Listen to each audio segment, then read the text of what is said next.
And howdy. Welcome back to Hello. SciTrek, your sci-fi TV and movie channel. And welcome back, of course, to Stargate Outpost. We got some fun stuff for you today. Yes, we do. How you doing, Sarah? I'm doing good. I was at a concert last night with my daughter.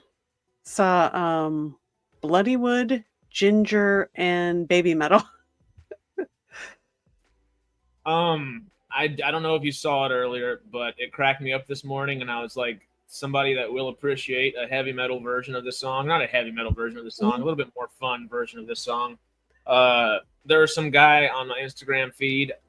I think it was Instagram. It was either Instagram or Facebook. I sent it to you one way or another. It was a version of Owl City's Fireflies, but in the tune of System of a Down, and it's pretty funny. It's pretty damn funny. I'll check it out. But speaking of funny, we actually have a lot of funny things to talk about. A lot of good things to talk about as well. A lot of kind of sad things to talk about too, I guess, throughout SGA. It's not necessarily the most jovial of all shows in the world. I'm crazy. I just realized my phone's probably sitting next to my computer at some point, which is not good, but also I don't know where that thing is. So, that being said, let's just jump into this, huh? Sure. Who should we start with? Okay, let's just go ahead and lay the groundwork down for everybody like we did last time. We are picking, I know it says the best character on the front of the thumbnail and on the title of here, but we're doing the best and our favorite scene from each character of SGA, mainline characters, of course. And that we have Sheppard, McKay, Weir, Teyla, Ford, Ronon, Beckett, Keller, Carter, and Woolsey. We got our... It's kind of crazy. Who do you think we should start with? Let's start with Carter. Why not? Oh, God. The one I don't have anything written down. Sorry. Oops. But we do have a favorite written down over here. We talked about it just a little bit before stream, and I might have stolen a little bit. My favorite episode from Carter, at least, is her and Trio when she's having to go.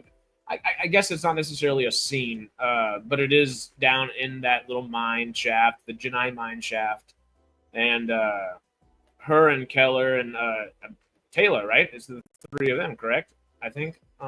It's Keller, McKay, and Carter. McKay. Okay. Oh my God. Give me a week. I forget. There's too many things I'm thinking about at once. But anyway, when with her in there, it's great. Carter being able to bounce off of both of them is always great. Zillick was probably one in the show longer than. Yeah, that's a great one as well. So yeah, y'all let us know chat wise, of course, what's your favorite episodes, scenes within episodes, and favorite and best. What you think are each, I guess, for each character that we're going across here. What do you have, Sarah? Well, I also picked that episode, Trio. And For favorite and best? Yeah, I mean, Carter's not in the show a lot. That's the only episode where she's really like prominent, I think. It's just great the way they kind of have to work together and how she has to, when the scene where Keller the room that they're in is on stilts and it kind of like collapses a bit and Keller falls out and she's hanging from a rope and Rodney's having to hold her and Carter has to really like kind of encourage him to kind of push through and keep holding on and not let go. So that's like, just a little bit from that I picked out, but that's kind of favorite and best because it was sort of, I had Adrift written down. That was the episode where Atlantis is traveling. The city is flying. I think that's when they travel to a new planet or whatever. And they lose power, and then Carter's there with Lee at Midway, I think, and they got to try to figure out where they're at and stuff. It's kind of good too, but anyway. No, that's a great one.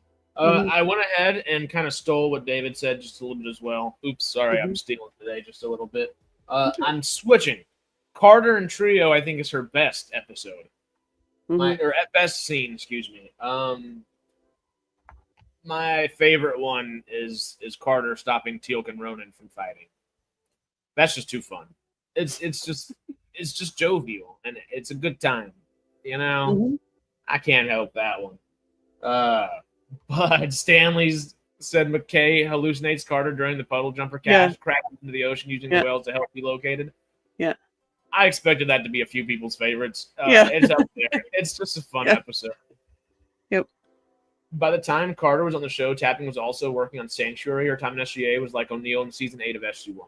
In a big way. Yeah, that's a good correlation there. Weren't they also filming the movies at that time? That same year, I think. The SG1 ones? Yeah. That would make sense. Well. That's Miss Samantha Carter down. Miss Captain Samantha Carter. Miss Captain as far as she goes? Was she? Colonel, I don't remember my military ranks off the top of my head either, which doesn't help. Oops.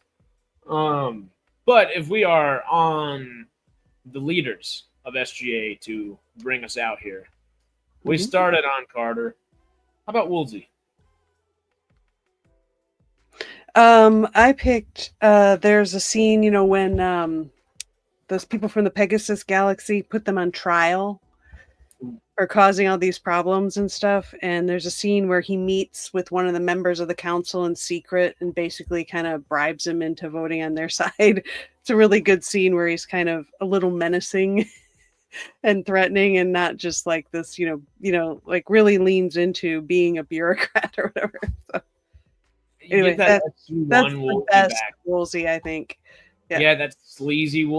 You know that you like the guy now, but you still like to see that little sleazy mean guy that started off that first 7, 8, 9 seasons of SG1. Like you want him to be just a little Woolsey again, and it worked so well. I cheated again. Oops. Surprise. I did a double one here where it's my favorite and I think Woolsey's best scene as well is whenever he finally feels accepted into the team at Atlantis. It's kind of near the end of the season and I guess series as well. Woolsey and RDA is great. The episode where the IOA comes to review him as base commander, it was cool to see his growth as the character.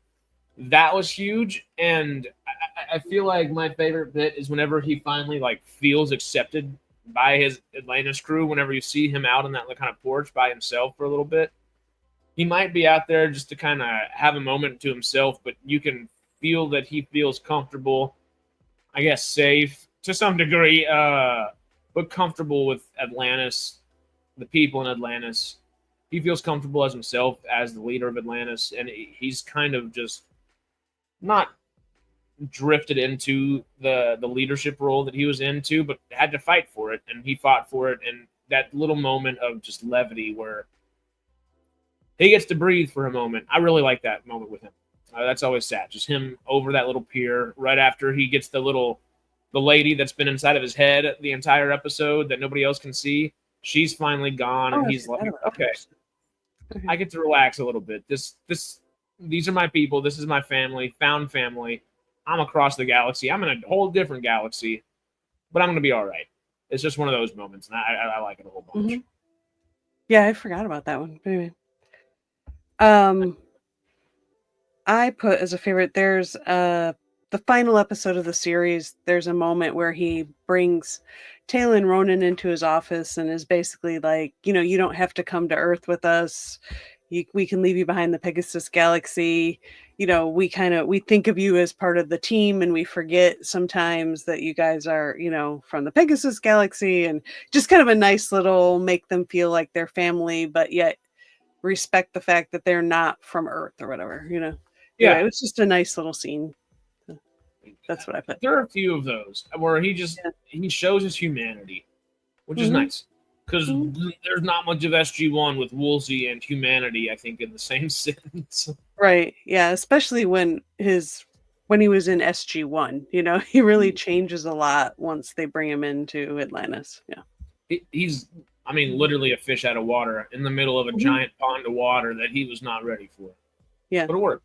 It works. Surprisingly, but it works. Stanley's is saying Colonel Carter by SGA, I believe. Replicators invaded Atlantis with RDA. Oh, that's a great one. Monk is saying it was also cool to see how the others, Ronan McKay and Sheppard, were suspicious of him as base commander, but came to accept him. Yeah, that moment is whenever I think they've already come to accept him there. That favorite and best moment, I think, for him. And then that moment he's having is him accepting that they have accepted him. He's like, he's finally all right with it. He's like, okay,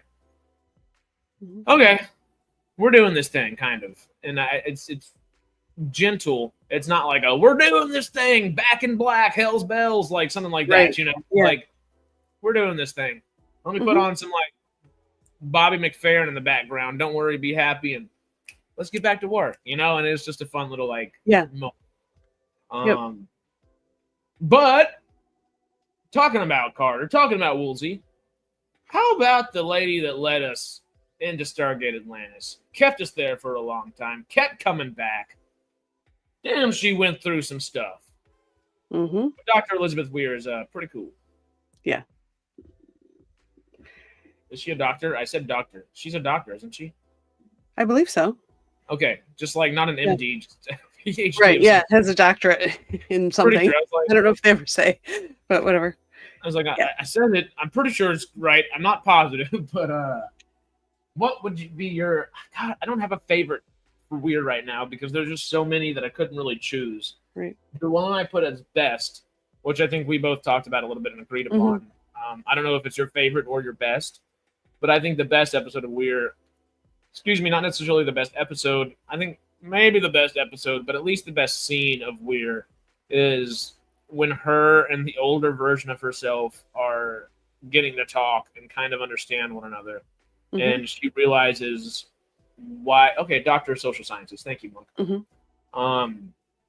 When she and the older version of herself that has been locked away in Atlantis for so long and has been time dilated, et cetera, she gets to understand, I think, in that moment, her purpose of why she's actually doing this. And obviously she's kind of come to terms with it.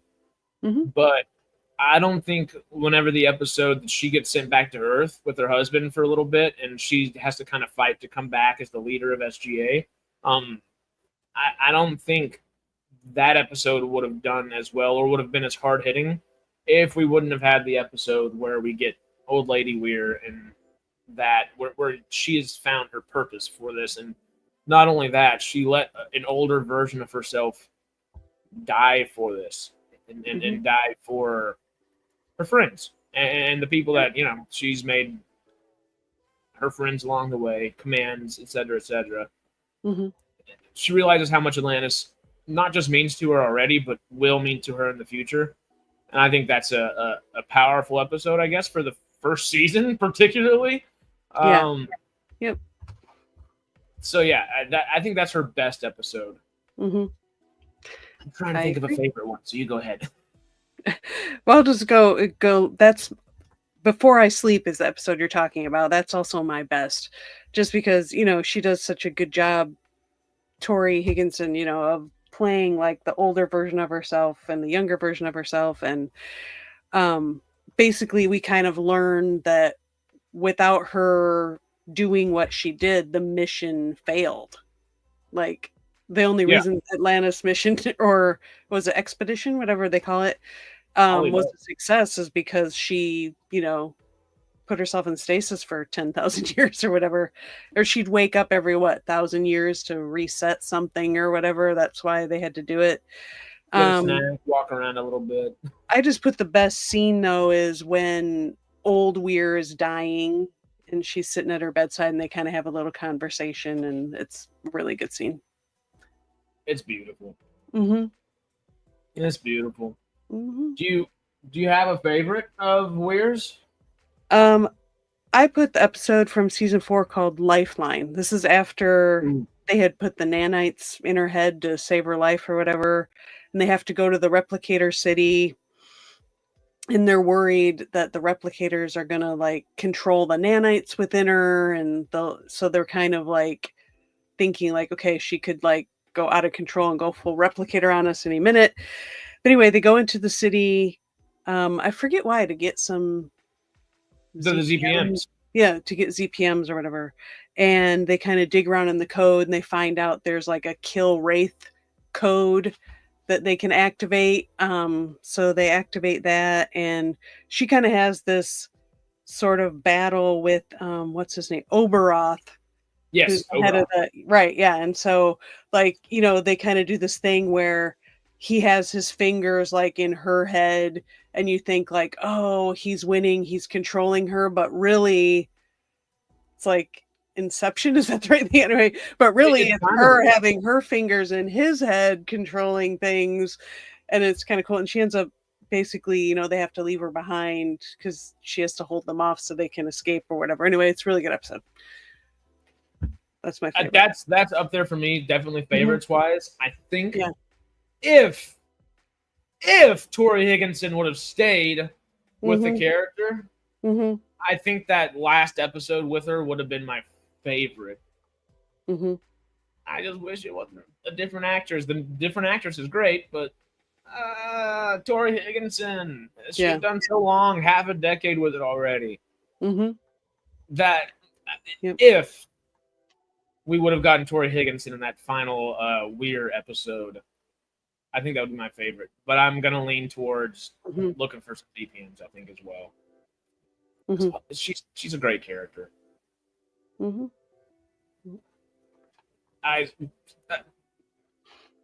an alternate universe,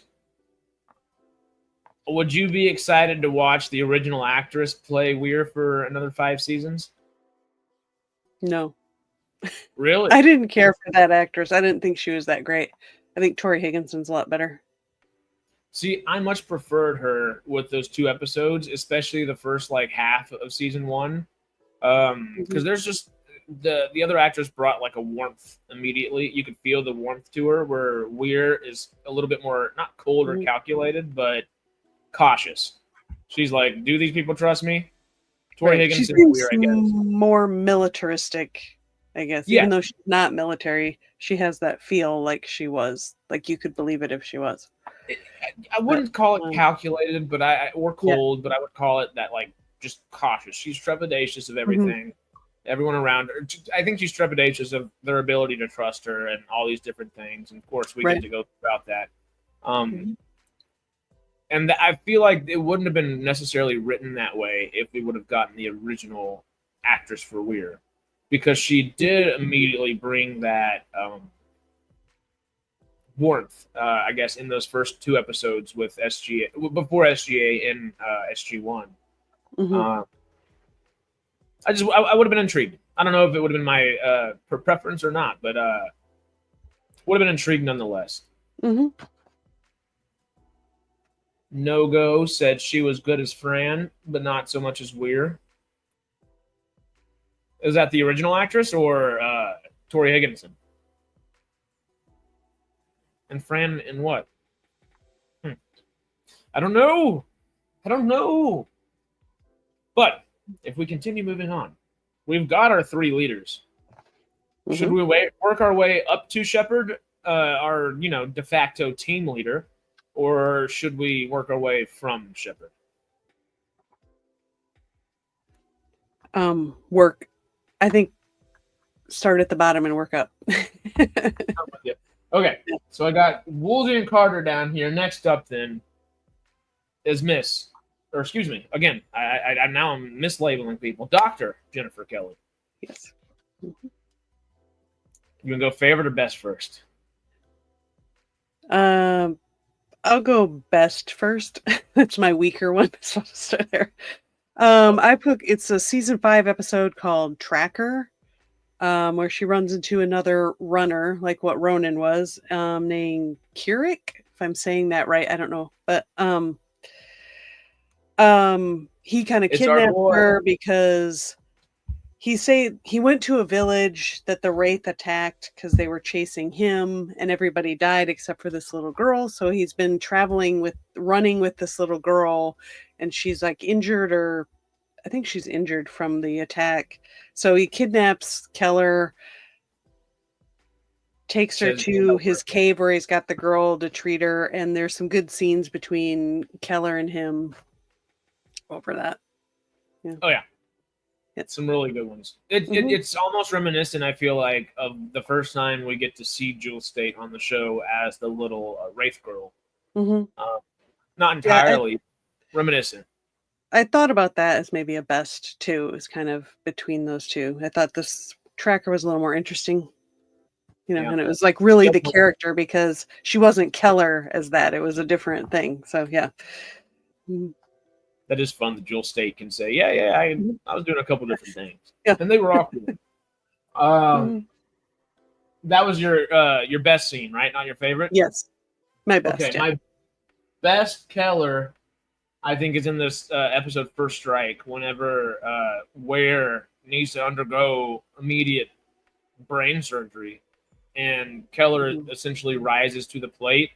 And we've seen her, of course, especially in like episodes like Tracker and stuff like that, her ability as a doctor. But this, I think, is that showcasing of, oh yeah, this is the reason she was sent to Atlantis. Like this is why her expertise not only wanted but needed, and the reason. Okay, well, Beckett's out of here.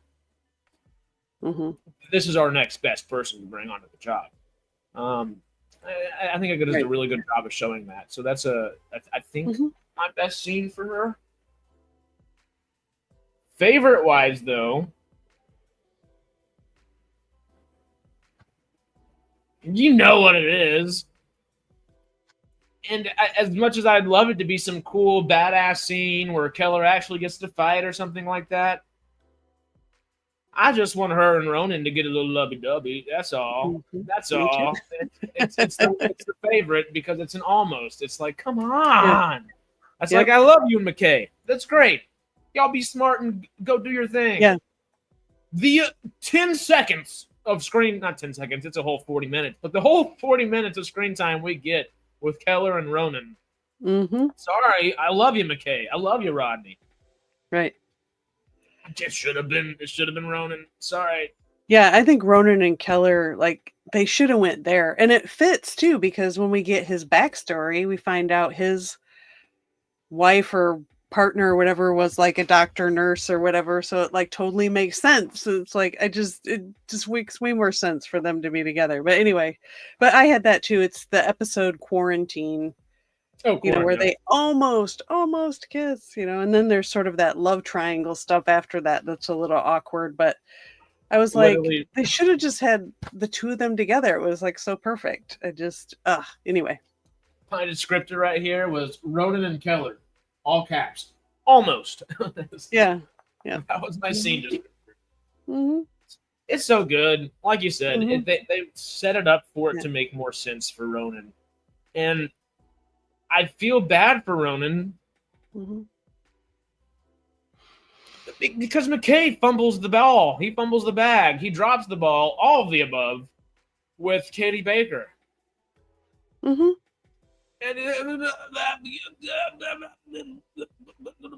he was willing to propose, and then he just drops it all. It's like, oh, I'm out of here.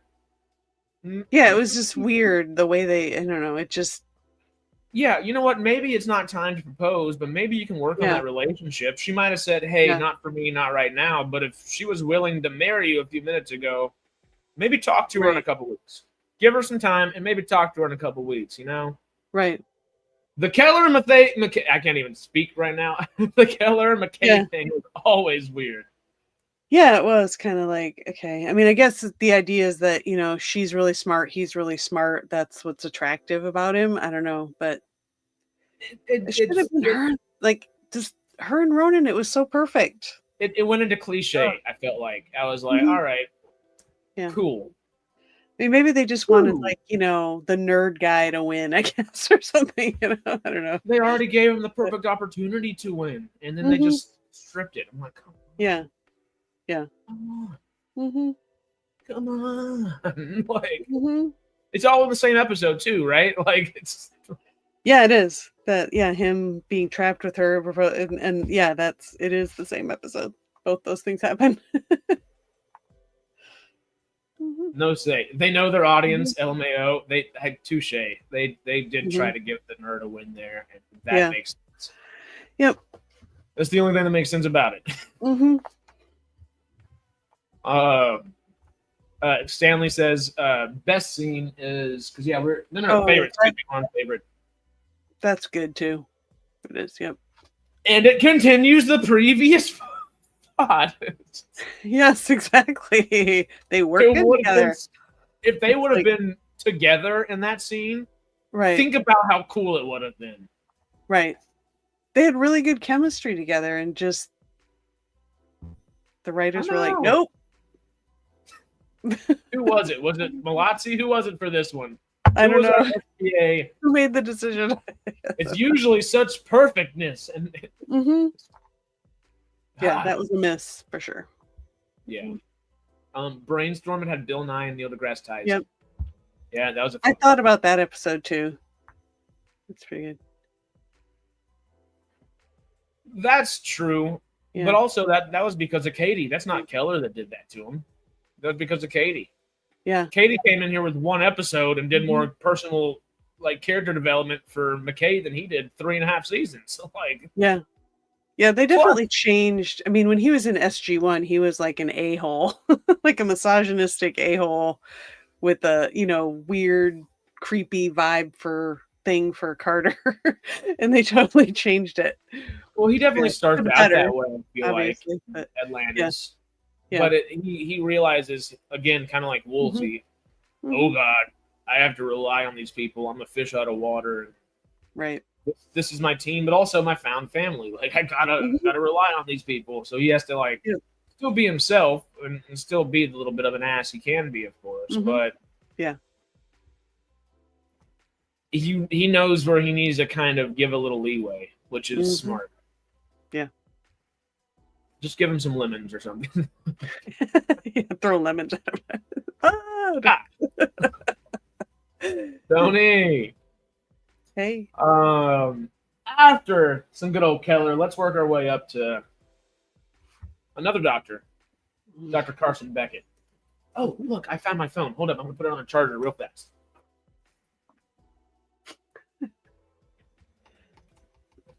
Oh God. Getting phone calls all the way from the other side of the room. All right. I have to just charge this thing because I definitely didn't charge it overnight. Oops. Dr. Carson Beckett. What are we thinking? Favorite or best first? Whoa. Airplane mode. Something happened? Uh-oh. Really? Yeah. We're good now? Yep. Okay, cool. Beckett. Dr. Beckett. I think I'll go with best first because I don't know if really have a favorite with him. But best is the episode Sunday. And spoiler alert, an explosion happens that doesn't go well for Beckett. Let's just put it that way. That's one of his best episodes where he's like trying to, or I guess they're successfully remove the explosive tumor from the guy. It's a really good episode how he has to like kind of handle doing that, basically removing a bomb from somebody's body and and then when he's, but he wasn't quite fast enough as we find out. But anyway, I think that's probably the best Beckett episode. Probably that surgery scene where he tells everybody to leave. That one nurse or whatever stays, but yeah, that's like probably his best moment. I don't disagree. I guess chose the opposite side of it, if that makes sense. Because it's the same thought process, I believe. Yeah. But I think I'm gonna give you my favorite and my best at the same time because they're literally back to back. Like the scenes are not necessarily back to back, but right next door to each other nonetheless. I think Beckett's my favorite scene of him is when he actually comes back to life, and you get to see him freaking out, like what is going on, and you see the team actually come around him. It's not necessarily when he comes back to life; it's when the team comes back and sees that he's still alive. I love those moments. They're my favorite because they're so. As an audience member, you're genuinely confused about what's going on. You're like, whoa, what the hell? Yeah, technically he was cloned, but yeah, you know what I mean. Kind of, he wakes up from that moment and he's like, oh, last thing I remember was not. Whoa, wait a second, you know. Yeah, he doesn't know he's a clone. I don't think at first, right? And he's kind of coming to grips with that. That's my favorite. David likes that one too. Hell yeah. Carson trying to get someone to go fishing and everyone's ducking him. That was hilarious. That's a great one. Yeah, that's Sunday. That's yeah, him. That's all through there, and then fishing on the side. Oh, great. But my best episode, I think, for my best scene, for Carson Beckett, is the same episode, just a few scenes later, whenever cloned Beckett, after he's kind of met with SGA, he's kind of coming to terms with, okay, so I am not the original one. What the hell's going on right now? And he's having to go through that kind of thought process. I think his best moment is whenever he gets to actually talk to Michael, good old Last Light himself, Lamplight, or whatever we want to call him. Dark Star. I don't remember. Wait, isn't it Last Light? I don't know. I never remember. I said that with such confidence, and now I'm like, wait a second. I think whenever Michael and Carson Beckett are having that conversation, and Beckett, I guess, is really the other one's not necessarily coming to terms with. It's him kind of like learning, and it's that initial moment of shock and everything, and him being smart enough to realize what's happened and kind of freaking out, but not freaking out at the same time. This is whenever he gets to actually come to grips with it. And I like that it's him and Michael getting to have that conversation before Michael just go back to your crew. I actually want you to go back to your crew, so that way you can kind of get me some extra inside information. Although Beckett's not he doesn't think he's doing anything. I just like that moment where he gets to kind of have that little bit of a freak out where he's like, oh, some crazy stuff's going on. No, that's a good scene. That's The Kindred is the episode. Okay. No, yeah. Well, what's your best Beckett? Well, my best was the Sunday, but my favorite. Yeah. One of you. I think Sunday is kind of my favorite and best. I couldn't really think of anything else.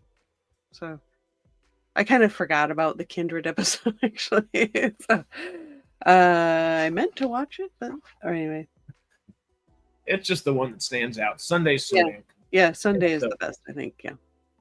It's everyone's talking about it right now. And in the same way, Beckett had a similarity to O'Neill. Everyone ducked him when he wanted to go fishing with him. Oh, yeah, that's right. Yeah. The Sheppard like fishing as well. O'Neill loves fishing. All three are naturally compatible with ancient tech. So, yeah, Sheppard, not so much. I think Sheppard would rather go to the gun range. What you would think. Or the golf range. They were doing the golf. Him and Ronon were doing the golf thing. Oh, okay. So Beckett and driving range.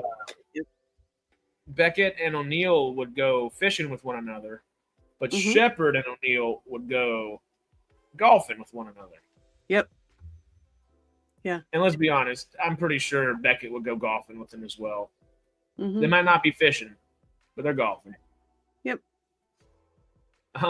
Daniel Newton D says they are making more Stargate, or are they not making more? Amazon are making the show or something. It's always up in the air. It seems to be they are. We every bit of news we get to hear, we try to give it to y'all, as long as it's not just dumb or something like that. And things feel like nothing burgers, but the things that feel like nothing burgers actually are things. If it's truly a nothing burger, we don't say something. Right. But if there's enough talk within something, within house, I guess, within house at Amazon and MGM Plus, we let you know if we've heard something. Right. I mean, the feeling is they're going to do something at some point, but it keeps getting delayed by, Well, the the internalization. purchase of MGM, and then it was delayed because of strikes and da da da da da. It's just. And then creatives didn't want to do something with it, so now they're kind of being forced to, which Right. I don't know if I like them being forced to make Stargate now, if that is the case. Right. But also, they have the scripts, they have things. Just get it on our screens, please. But make it worthwhile. I know it's not an easy They task. just haven't made it a priority, but there's personnel changes where they're making it more of a priority. Nice. So hopefully we hear something maybe by the end of the year. That's the hope, but it's always a hope. With Stargate, it's like you can always hope, but don't get your expectations too high. It seems to be moving very slowly. Until we have an announcement, there's not 100%. We're not 7 chevrons locked. Right. But I think we're succinctly about 5 chevrons locked. And the 6th one's teeter. Yeah. And that's a confident say there.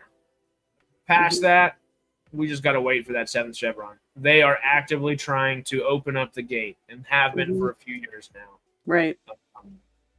So we're not far off. Yep. A little ways. Monk is adding to the golfing scenario here. Another similarity with O'Neill in the middle of my backswing. But David brings up a good point. Sheppard would rather listen to Johnny Cash. Yes. I'm so excited. We kind of got our big crazy Prime Day haul around these parts over the last few days and probably over the next few days as well. Hey, thanks Prime Day for making us spend so much money, but also thank you for the cool things. But we got a new record player, a new turntable, and we might have been jamming out a little bit the last few days, which has been a lot of fun. I don't have a Johnny Cash record, but I have a Tommy Cash record, and that's been fun. Red Cosmonaut, come try ya!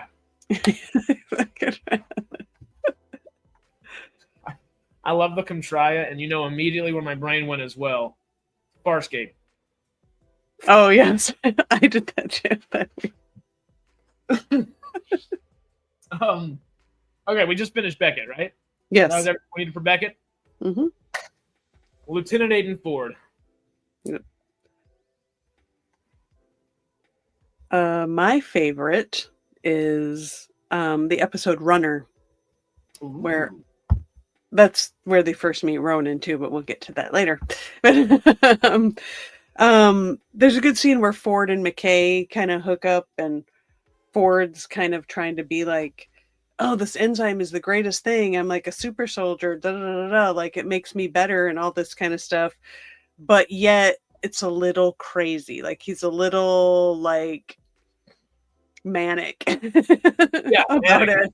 Just a little bit crazy, trying to be normal, like this is the greatest thing ever, not realizing that he's being kind of crazy a little bit. That's my favorite scene, and McKay's kind of a little afraid of him, a little trying to understand him.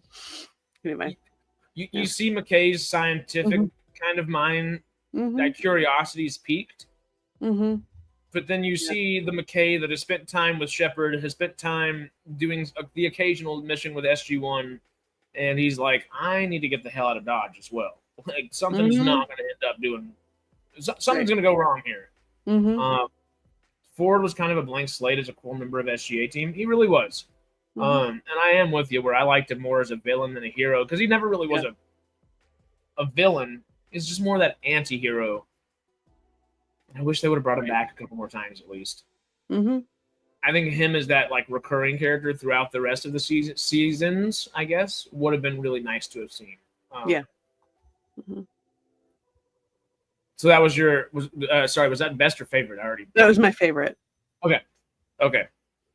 Well, I'll leeway into the best ones as well, because I cheated again and I chose the same scene for both my favorite and the best scene for Ford, where I think it's whenever that moment he's trying to convince not just McKay, I guess, but whenever he sees like the group of them and he's trying to talk to Sheppard and he says, I'm good to come back. Like I want to help. I want to be a member. I want to come be a part of the team. Mm-hmm. There's part of him that knows that can't happen. Right. The one is just so superseding that actuality of it. And you can just, it's a good moment for Sheppard as well, because you get to actually see Flanagan really have some good acting chops right there, where that big like swallow, that gulp, and it's just like, buddy, I can't. I want to. You're not safe around. Nobody's safe around you, and you're not safe around anybody else, because somebody's going to be trigger happy if you're around. If right, you're this way, someone's going to not feel safe, and people are going to be defensive.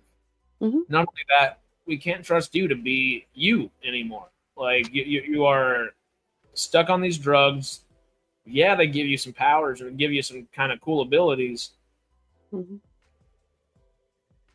But it's one of those things, and it's very reminiscent to, you know, people just in rehab and things in like the real world. You got to want to help yourself before somebody can actually help you. And I feel like that's that moment of Sheppard saying, Ford, my man, you need to want to do better. We can't take you back until you have actively done better and want to do better. Mm-hmm. Or even lace the food of the SGA team with the drug. And I think those moments are why Sheppard is just saying, as much as, like, I love you, buddy, as much as we fought aside one another, alongside one another, mm-hmm. I can't bring it back into the fold. Right. It's just a good scene. But yeah, that's my best and favorites, right? Yeah. Well, I put for my best, it's from, I think, the same episode that you're referencing, The Lost Boys. Uh-huh. Such a great title. Sorry. And it's just, that's kind of some of the best Ford, like, throughout that whole episode. But I picked the scene, Secular Monk stole it from me, the scene where they're eating and he's like, guess what? You know, I laced your food with that stuff, and he gets Teyla and Ronon like hooked on it or whatever, and they have to, like, and everybody's kind of like their willpower. Yeah. So there's some good scenes with, you know, Teyla and Ronon kind of juiced up on the enzyme and stuff like that, but you know, there's a downside. But anyway, they get through it. But that's a really good episode too. I think it's the best Ford we get out of the whole series for sure. It's got a great title, The Lost Boys. You get a bunch of cool Ford stuff, and it's finally like, okay, this is what we've been wanting to see with the character for a little bit now. Yeah. So it would have been fun if they could have, like, they had to team up with the Lost Boys to do something. Would have been fun, which I guess they kind of do in that episode. But I mean, later on, it would have been fun to do that. I would have loved that recurring if they would have been able to do that. But he's just too far gone at that point, you know? Mm-hmm. Yeah. I think it's Rainbow Sun Frank's best performance in the series as well. Oh, for sure. Mm-hmm. Mm-hmm. And I don't know how you don't keep a guy with the name Rainbow Sun Franks around. Exactly. But I guess when you have Jason Momoa, okay, I get it. You got your Baywatch guy coming in with some dreadlocks, and you're like, oh wait, here we go. We got ourselves a Pegasus Galaxy member. What would you call us living in the Milky Way? Are we Milky Wayans? Aren't we? What did they call us in SG1? The Tauri? Is that right? We're the Tauri there. Yeah. But I don't know if they don't have what the Pegasus Galaxy people are. I don't know. Yeah, but we're Tauri from just like Earth. I guess that's the human species around the Milky Way galaxy. But as a Milky Way inhabitant, are we the Milky Wayers or the Milky Wayans? Would they be Pegasus? Would they be the Pegasi, or like what would they be? Oh, Monk. That's a great correlation. Cryptonymic for SG1 is Ford for SGA. Mm-hmm. I never thought about it like that. Yeah. It really is, though. Mm-hmm. Hey, let's bring him back for one episode real quick that's going to really make you want him back again, and then throw it out the window real quick. Right. I think that they were trying to kind of close that out, but it didn't really do that. Oh, yeah, it made you want more. Mm-hmm. Which is a testament to Rainbow Sun Franks, at least. Mm-hmm. Even though the character that he played originally didn't fit into the mainline team like they expected, it worked. With all of the current day LGBT stuff around, having an actor called Rainbow would have surely helped. It wouldn't have hurt, David. It would not have hurt. No. Do you call him Mr. Sun Franks or Mr. Franks? Either one. I like the name. What is it? I don't know if I've ever seen him act in another thing. I would like to see him act in something else. I don't know what else he's been in. Yeah, I don't know either. I haven't looked into it. I mean, he must have done other things. I've seen I know he does. He does Comic Cons and stuff. Yeah, but Pegasi. Yeah, right. I guess that would be it. Is that the plural for the Pegasians of the Pegasus Galaxy? I don't know. Okay, he does a lot of independent work in Canada. Okay, I didn't realize he was Canadian. Mm-hmm. Makes sense. But yeah. Okay. Yeah, maybe he's on television there. That would make sense. Well, Lieutenant Aiden Ford was replaced by the one, the only Jason Momoa. Mm-hmm. Ronon Dex. Favorite or best first, you feel? I'll do the best first because it's the best thing to happen to SGA in my opinion. I don't know if it's the best scene, but I put it my best scene was when we first meet Ronon after he kidnaps Teyla and Sheppard, has him tied up, takes him to his cave hideaway or whatever, and we get the first, really get to meet him for the first time. That's what I put for the best. I don't know if it truly is the best, but I think I just put the best because it's when he joins the show. So. It's a damn good moment. I didn't even think about it because it's just like that initial moment, but yeah. We immediately see how good of an actor Jason Momoa is, how much fun he's about to have with this role, and we get to see him become Sheppard's Chewbacca. Like it's the best. It's so cool. And you see he does a good job of kind of, you feel like the pain he's in being a runner and just how, kind of defensive and like he's put this shell around him because he can't make any connections with anyone because he's been running for so long. And that, you see him kind of slowly crack open a little bit, It's good. Yeah. It's so good. I kind of did the exact opposite again. We're yin-yanging on this one, which is kind of... Instead of it being his first time, it's not his last scene or last anything like that. But one of the later episodes, it's either in the 4th season, I'm pretty sure it's in the 5th season, is whenever he gets to see, what's the guy's name? Isn't it Mark Dacakis is the fighter guy that was in John Wick 3 that plays the Satidan buddy. Bald Asian dude that's just badass as possible. I'm trying to remember. I remember him hooking up with when he finds there's other Satidans still alive, but yeah, whenever he figures out that they're still there and they're hanging out, whenever he has to face them at the very end, it's a cool fight sequence.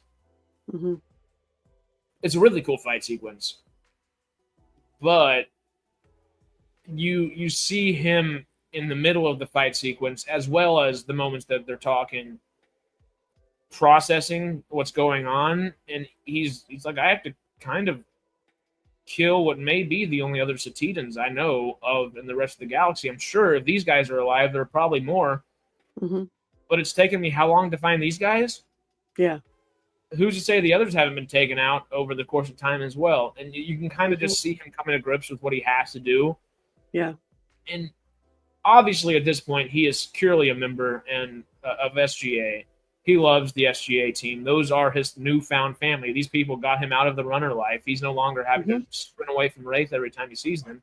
He's sprinting towards them to go fight back now. Mm-hmm. And then the Satidans essentially betray that trust completely. Yeah. And you see him coming to grips with maybe found fit. They say blood is thicker than water. Oh, what is the actual full quote? Hold up. I was just watching this or reading something about this the other day.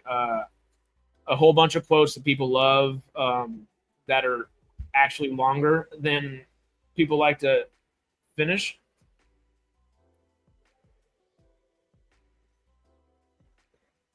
Oh, wait.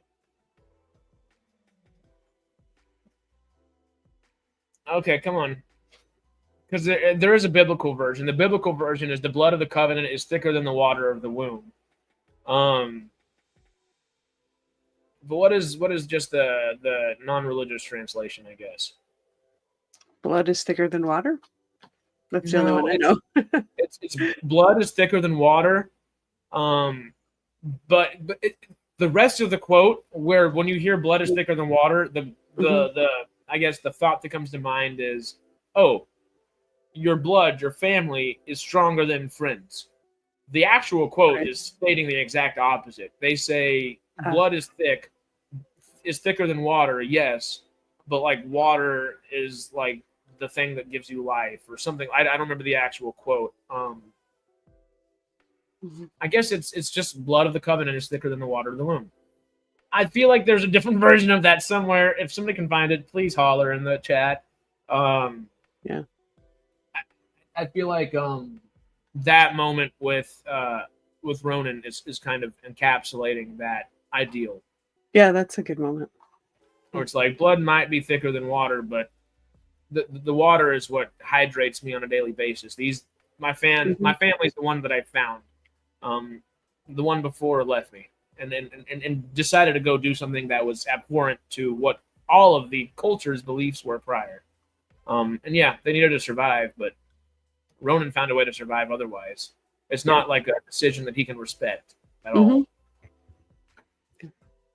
Yeah. The episode of, David said he loves his best episodes, the episode of his backstory and how his world got taken over. That's my favorite. That's Sachita is the episode where we get his backstory and he kind of has to be a runner again. And you see him kind of struggle with sort of regressing back into that defensive shell like I was talking about, which is kind of sad. And then, of course, my favorite scene from that episode, obviously, is when he's fighting the Wraith guy at the end. And my favorite part is when he's about to die and the puddle jumper decloaks and is right there and shoots him. That's like the best scene from that episode. It's so cool. Yeah. So damn cool. Yeah. So that's my favorite.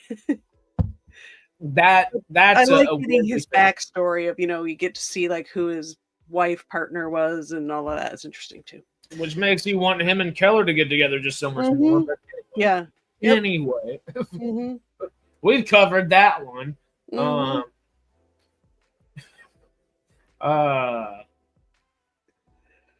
I think it's not a cop-out because it's just so damn cool. My favorite moment. Yeah, I had that on my list of things. Yeah, that was the two of them sparring against each other is really good too. Just so good. It's so good. The it's team so up cool. they have to do. Yeah. The whole process of it. But especially like the elongated fight scene, it might be my favorite because the two of them, you're just seeing them go at it, and some good choreography too. Yeah. I do like when Teyla hops in. I do like when Sam jumps in and is like, "Hey, stop it!" It's just kind of totally being mom for a second. Yeah. But the whole episode's great. But just them sparring like that. Oh, it's reminiscent of Teal'c in the episode where all the Free Jaffa have come together and he gets to spar and Oh, actually right. Yeah. do that. But it's less Mhm. menacing at that time because you're not like, oh, Teal'c's gonna totally die. Right. You're like, okay, this is fun. And you feel like Sheppard on that sideline where he kind of has a little bag of chips or some popcorn. And he's Yeah. like, It's just like, I'm just watching this. And then Sam does the mom thing of like, hey, and it's like, oh, it's sort of okay. like they're sort of kind of having a bit of a pissing contest too of who's that guy in Stargate World or whatever. It's kind of funny. Yeah. Who's better, the old model or the new model? You know? Mhm. Yeah, exactly. I think they were definitely leaning into that too. Oh, 1,000%. If you're Yeah. a Stargate fan, you've always wanted to know who'd win in a fight. Mm-hmm. Oh, Yeah. The question is, if and when, hopefully, all these things come back to our screens, Mm-hmm. do we want to see an updated version of this fight? And do we want Hmm. SGU and the Destiny to be found? And would it be fun to have Greer join the spar as well?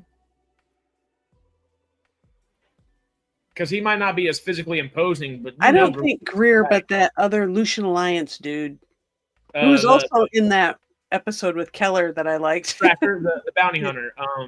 Yeah, it's the same actor. Varro, right? I forget his name. I think it's Varro in SGU. Yeah. That's who I was thinking as well. It's either Greer or Varro, but Greer has that like I want to fight mentality, where Varro's that I'll fight you if I need to, but he's willing to. Mm-hmm. Teal'c and Ronon, Teal'c's more I'll fight you if I need to, but it's probably if it's not the first thing that comes to his mind, it's the second option. He's like, I am going to beat the hell out of you if I need to. I'm going to put it on the table before the conversation continues. It's kind of how Teal'c talks. Yeah. Teal'c would have won the fight, David says. Monk says, I think it's pretty even. Mm-hmm. If we're talking hand-to-hand combat, who wins? I think Teal'c wins. I kind of agree with Monk that it'd be close. It could go either way if they're both really at it. I think Ronon wins with attrition, where Teal'c is just boom, But if we're talking about shooting skills and like actually fighting in a firefight, I think Ronon wins. Oh yeah. Peter, I'm not super familiar. Varro SGU, Keurig SGA. Yeah. And what was that SG1 character? Because he had one or two of those too. Yeah, he did. That actor's been in like 100 things. Like Mike Dopud, right? Isn't that right, Stanley's? Mike Dopud? Peter says, because I'm not familiar, with Data versus Teal'c, who wins? Oh. I mean, Data's a robot, but I'm going Teal'c because he's a big dude. Yeah. That's my very limited knowledge. What would you say? I want to say like Data because he's got like superhuman strength and all of that. But there's weaknesses too with being a robot. Like there's a spot in like Data's lower back. If you hit it, it like turns him off. So it's like if you just know where that spot is, I could see Teal'c doing his fancy staff work and turning him off before anything really happens. Yeah. Mm-hmm. Yes, Teal'c would have bound his time and waited for Ronon to tire, and using his experience to teach Puppy Ronon a lesson. Mm-hmm. That's probably true. I don't think Greer would have won the fight against either one of them hands-on. No. But I think he's got just such a mad dog that he might get knocked out and then wake back up and just get right back into it kind of deal. And like actually just maybe like, no, I don't think he would win, but he'd have more longevity than you'd think just because. He's very scrappy. Oh, he's the definition of scrappy, which I like, Yeah. I would have loved to see if we do eventually get some updated version of that one day in the future. Y'all, Amazon, MGM, please, you have a request. But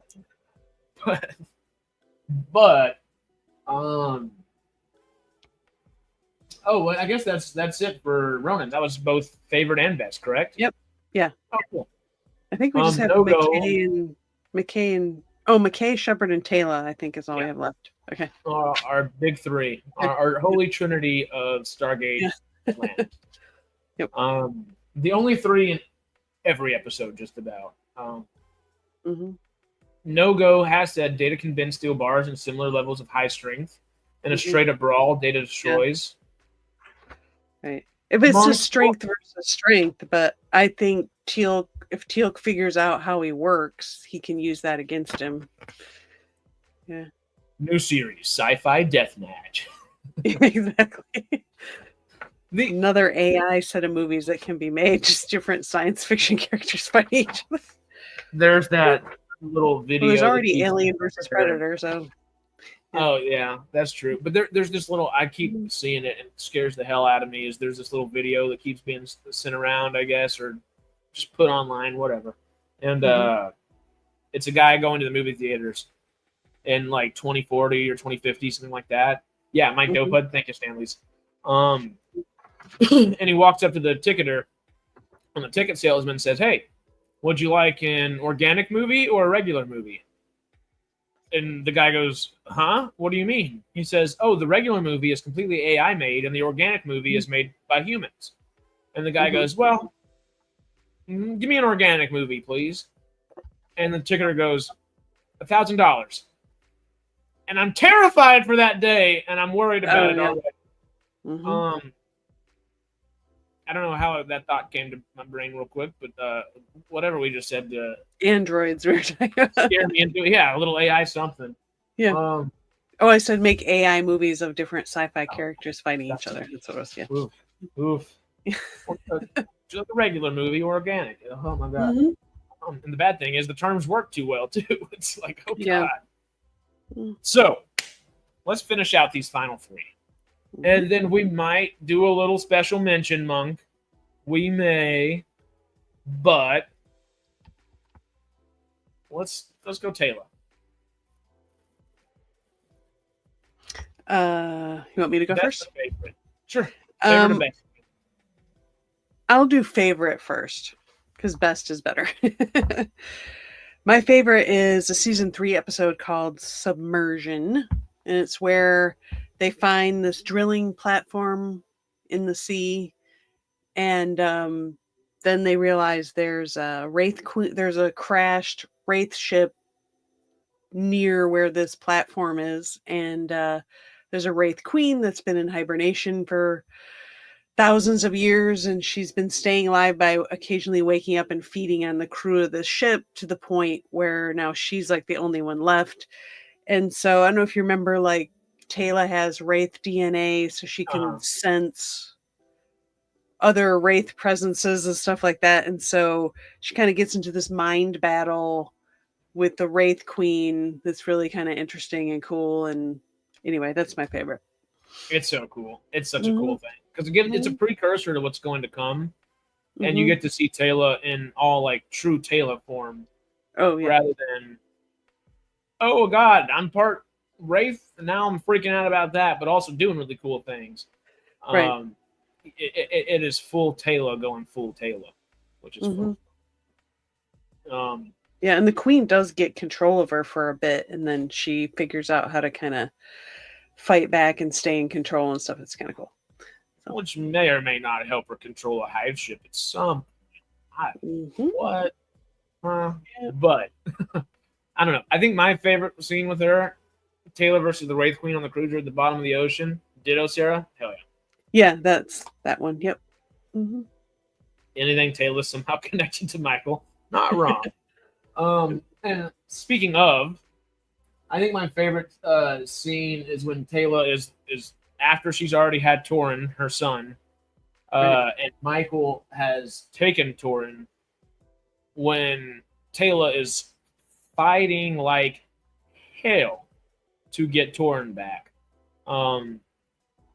I think that would either be my favorite scenes of her, or when she's pregnant and has to like walk outside the window and stuff, and Oh yeah. all that, because that's just that Mhm. would make my hands sweaty real quick. Why don't you? I'm Mhm. at the second I see that, I'm like, oh, give me some chalk. Like, no, you know? Yeah, no, just so yeah, that's that one where but the tower there was the gate blew up because they were trying to do what were they trying to It do? wasn't it Um Cole coming back and like taking over the there's some spot. weapon. Oh, it's isn't it no, I'm mixing up things. Wasn't it the Jedi coming onto the base and like locking What him was down? that the episode where Daniel Jackson comes back? Is it that weapon? No, it's something different. No, it's not that. It's a different thing. Or is it? Because remember they found that weapon that makes the Wraith ships blow up if they try to go into subspace or whatever. Oh yeah. Was that what caused the gate to blow up though? Like that was a side effect of it or something? Was that episode? Anyway, maybe I'm mixing. I might be mixing up a couple different things. I don't know. But because anyway, the gate like blew up or whatever. That's why the tower was down. That led to. Did it blow up or did it short circuit? Or was that? I'm realizing now. I think I'm mixing up something. The Atero device. Yeah. But I think I'm mixing up a couple different episodes of things in my head. I'll have to look into that. Anyway. Okay. Anyway. It was not long after Teyla finds out she's pregnant. Yeah. Oh wait, Rachel Luttrell's daughter has just landed her first main part in a series or show. Don't ask what it's called. Okay. Yeah. And she has a great singing voice. Rachel Luttrell's awesome. I really like that she wasn't like an actual. I mean, she was an actress, of course, prior to Atlantis. Right. But she was a stunt actress. She was much more in the stunt world and has continued to kind of primarily be in the stunt world post Atlantis as well. But I really like that the team was like, you know what? We have a really cool badass person that she might not be some Oscar-winning actress or something, but she's damn good and she can act. And she does exactly what we need for this character. Let's just cast her. And it was perfect. Yeah, she works. I think my best scene for Teyla is whenever she has kind of embodied that Wraith Queen. Those few moments where you're just seeing Teyla just almost full feral in a lot of ways. I don't know if it's the best scene for the character necessarily, but I think it's some of her best acting in the whole show.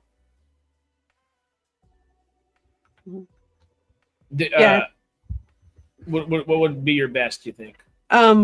My best was the episode The Queen. I think that's one you're talking about too, where she's got to pose as Todd's queen because they want to propose to the Wraith that we have this treatment now where you can live on food and not, sucking life force from people. So she has to pose as a queen, but of course we find out Todd has a little bit ulterior motives there too. But she does a great job. I mean, there's not like one specific scene. It's just that whole episode of her as the queen is really good. I think that's Rachel Luttrell's like best work is that episode, I think. Oh yeah, definitely. And Monk hits on the spot, which that episode in its entirety just shows her range as an actress, and it's just damn good. Yeah, it does. Yeah. Okay. Stanley says Michael used a stun barrier that blocked off several levels around the gate for that last one. Okay. Oh, Critical Mass is where she sings. Okay, interesting. Oh, as Teyla. Yeah, I think is that the one where she controls like a cruiser in a battle or something? Anyway. Critical Mass. Oh, literally, I see her in that outfit that she sings in. I'm like, oh, that's right. She's singing over the old lady. Right here. Oh, yeah, that's at it's like a funeral thing.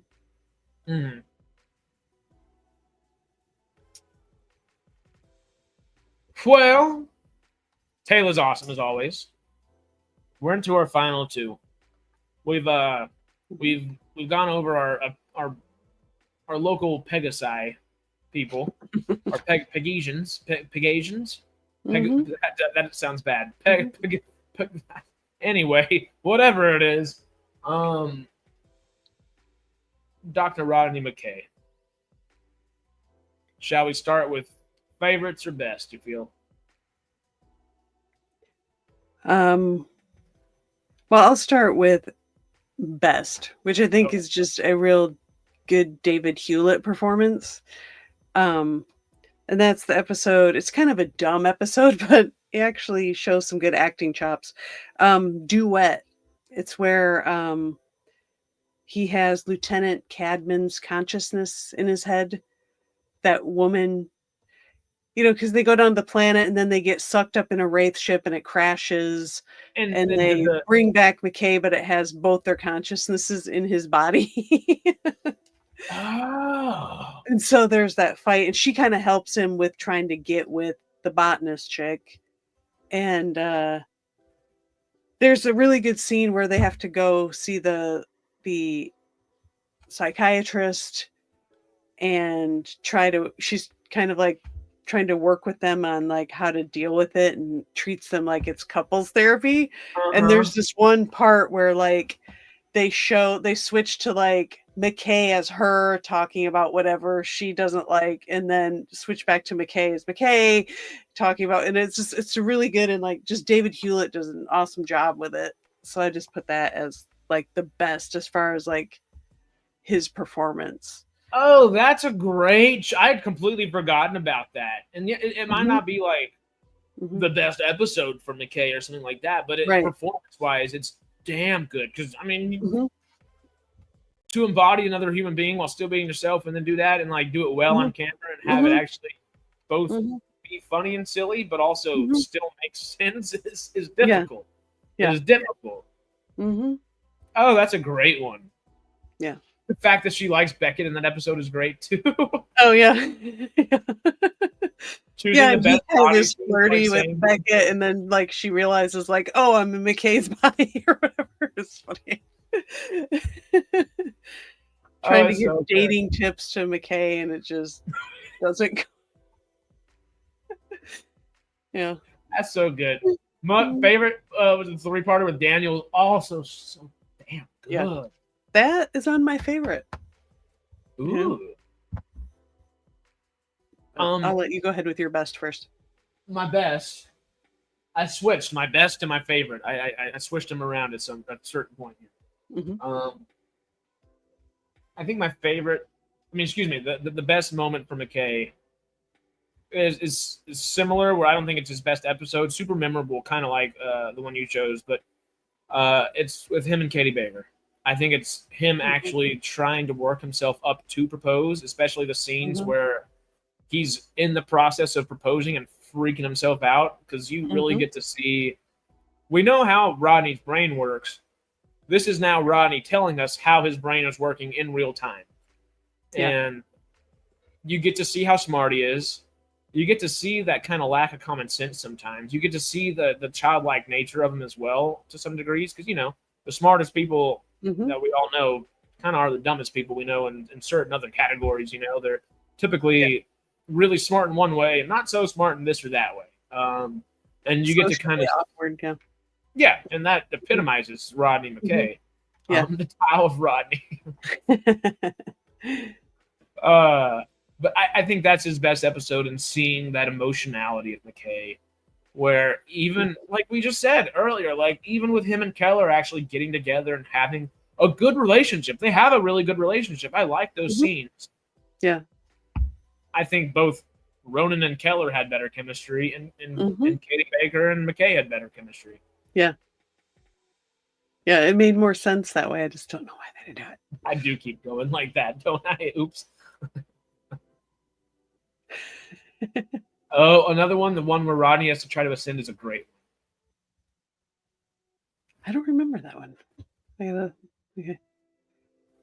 McKay smashed out his tree on a massive wraith drug to escape Ford's men, or when he got shot in the ass with an arrow. That's a great episode too. Yeah. Or that one where he gets that personal shield and he doesn't know how to turn it off, so he's like, I'm going to starve to death or whatever. oh, yes. That's the part we were thinking about. Yes, that's also great. That might be coming up here in a moment. What? Oh, okay. But okay. Favorite Rodney McKay scene. Where are you at? Well, I had to go. Well, I didn't have one scene. It's just every scene with him and Daniel is great. Just the way they like bounce off each other is just, it's really good. I couldn't pick one scene because just both those episodes, anytime they're in a scene together, I love it. It's so good. Yeah. It's just And Daniel. they're kind of competitive with each other too, you know, about the pay or something. There's some comment made. Anyway, they're just, and just the techno babble battles, you know. Oh, so fun. You're just like, who can nerd out the best and the most? Mm-hmm.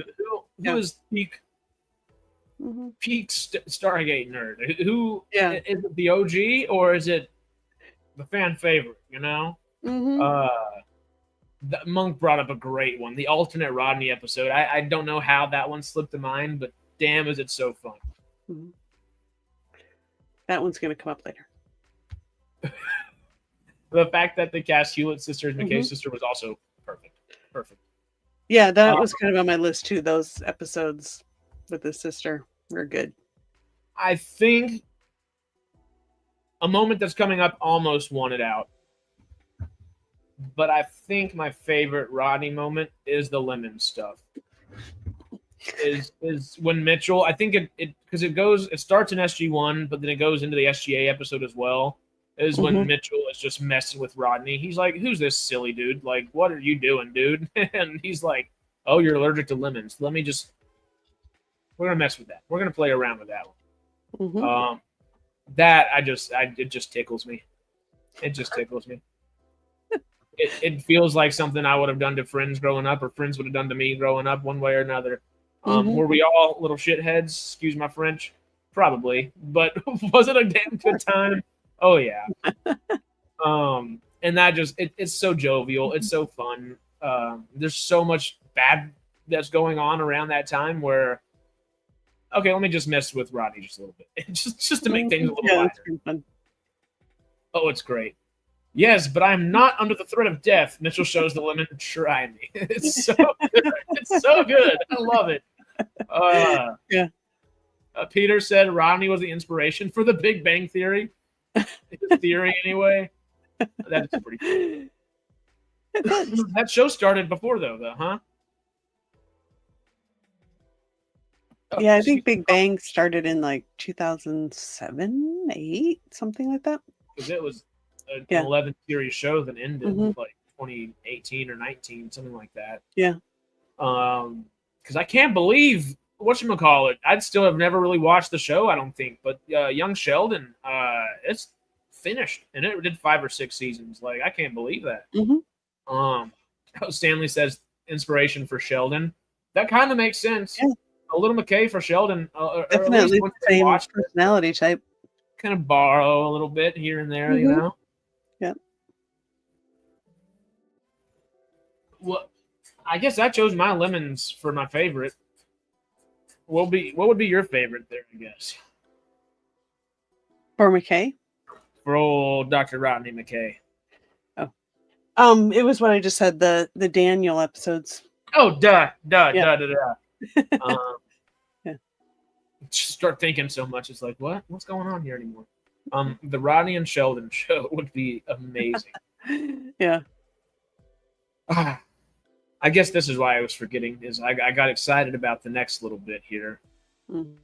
Oh, Big Bang Theory was 2007, and SGA started in 2004. Oh, wow. Okay. Okay. That makes some sense. That obviously. Also, like, it feels like there's a bigger gap there in my head, but it's like, oh, wow. Okay. We're to our final man here. The de facto leader, Mr. Mensa. Not so doctor, but he's still John Sheppard. Best or favorite? What do we start with, you feel? I'll do my best first, which was the Vegas episode.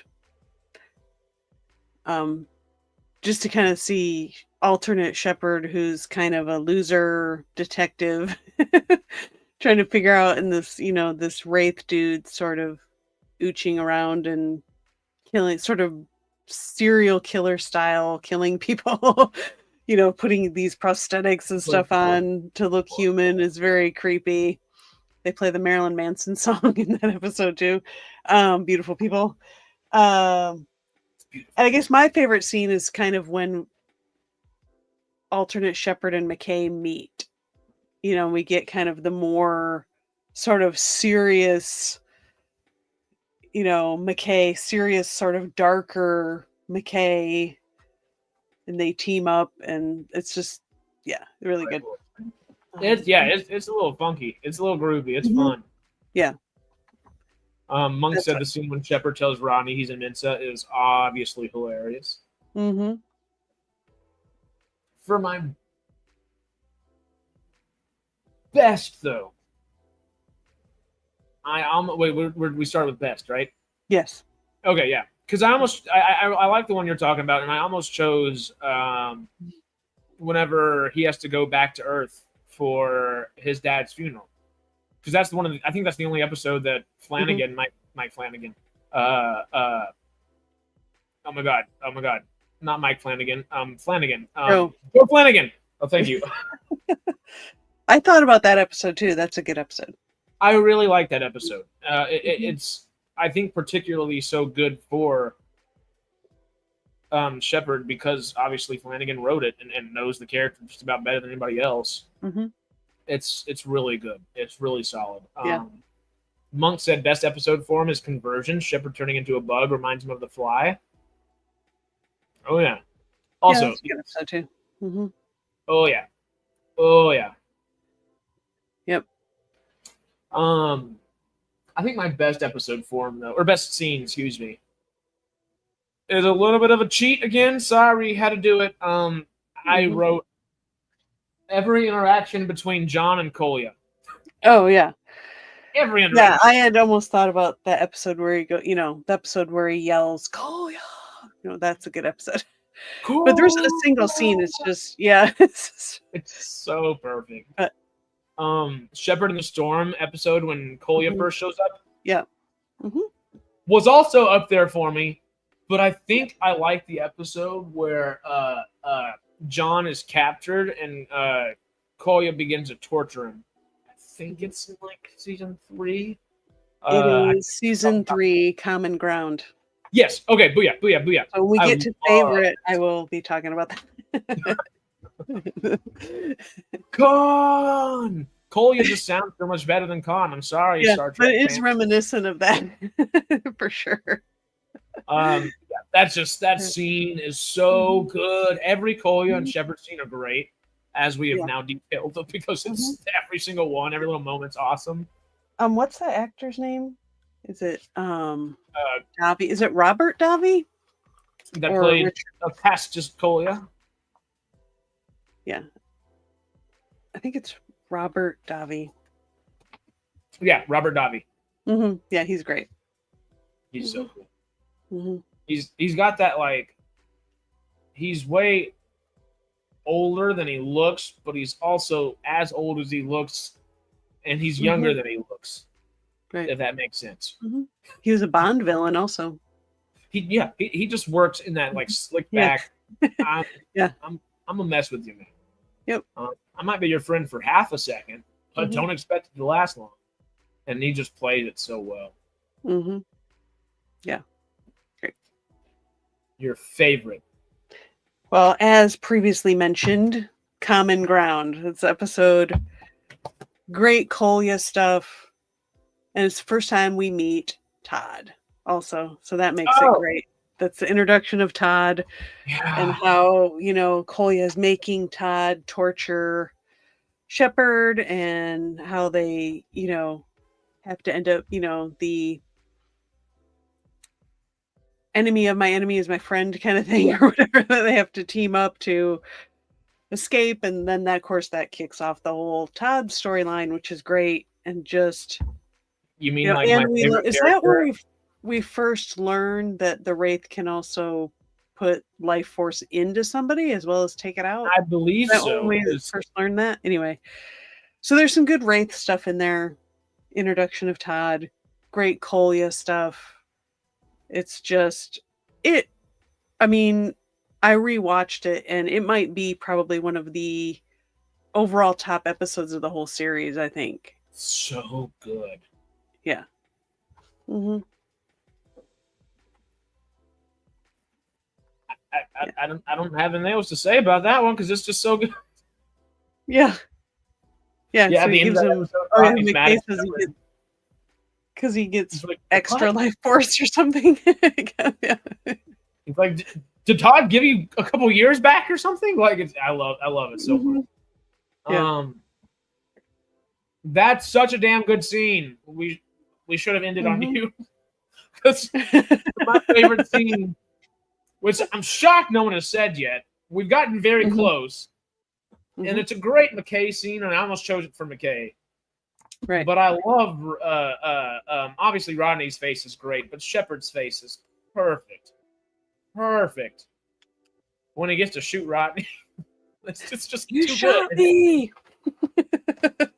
Yeah, it's like it's great. It's so just it's a matter of the fact. It's simple, yeah. And then after Rodney gets shot, he's like, kind of like, can we do it again? Like it seems like they just had a blast filming that, and it was a blast within the character's world as well.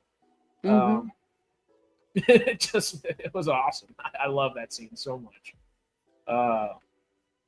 I don't know if that's the proper scene to end out this wonderful giant conversation on, but it was a damn funny scene, and it will always be a damn funny scene. And I'm excited to see those two's banter come back one day in a Stargate-related kind of world. I still need to go not go see it, but I can go actually watch the show on Apple TV. But oh yeah, another SG-1 parallel. Jack shot Daniel in the gate room in season 8. Yeah. Who shot me? There was also an episode where RDA, when what's his name? Mayburn and RDA are trapped on that moon, and he shoots him, and Mayborn's like, "You shot me." It's like that's been like a thing. It's so yeah. Yeah. Jack was possessed by Anubis at the time, but still, all those scenes are just so good. All right. Or was it Daniel possessed by Anubis because he got shot? Anyway. Because why did Daniel get shot? I guess, anyway. I thought they were trying to... Maybe I have it wrong, anyway. It's it tends to happen. We might need to rewatch it. Yeah. It's amazing how much Stargate knowledge we can just kind of pull out of every orifice everywhere. Yeah, I'm like, I know that. Okay. So much more that just like went into the back of the brain. It's like, what? Okay, it was Daniel possessed. Thank you, Melvin. Yeah, so I thought they had to stop him, so he had to shoot him to stop him from doing something. I don't remember. So good. But for the sake of Secular Monk here, I guess StreamYard doesn't show me all the points. Who's winning on points for today? For the community points or whatever. David B is what it looks like. Okay, because there's either going to be David or Monk, I think, from the amount of I've got the YouTube. I have the YouTube pulled up too, as we're. Okay. Oh, yeah. So for the sake of our two head honchos here in the chat, let's just try to do this off the top of our noggins here. Best and or if we can think of both, hell yeah. If we can't, okay, we'll think of one. What is your favorite or best Lorne scene and your favorite or best Zelenka scene? Lorne, remind me who Lorne is again. If I saw a picture of him,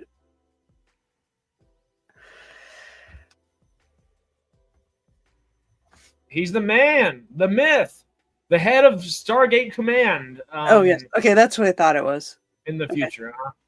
Okay. Secular equal at 150. Wow. Yep.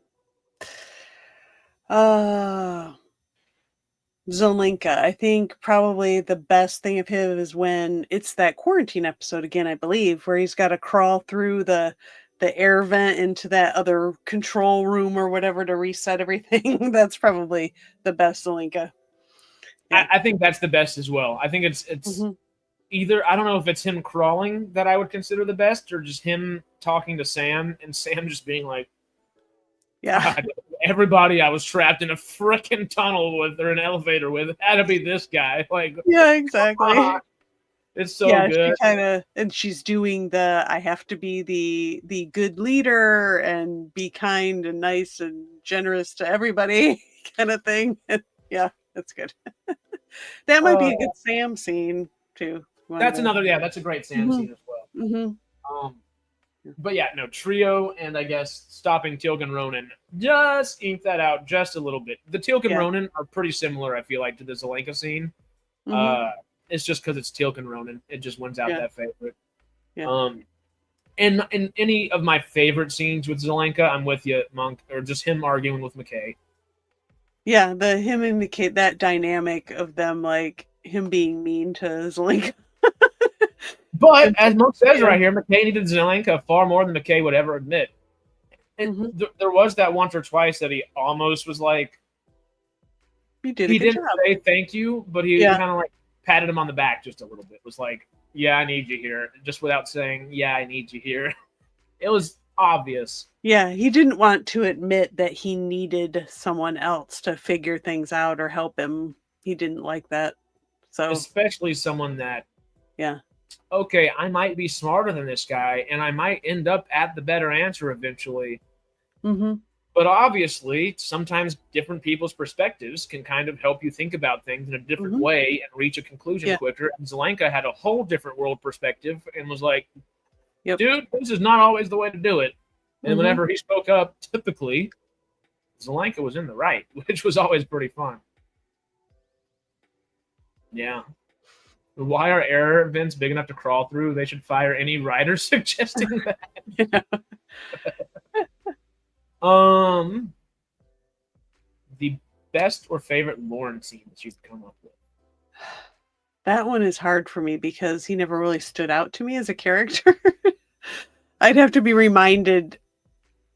I can't really come up with it. I mean, it's like there's something like in the back of my mind of like, I know he came through or whatever on a couple different occasions. He came through. I can't remember exactly what it was. It's hard to pinpoint.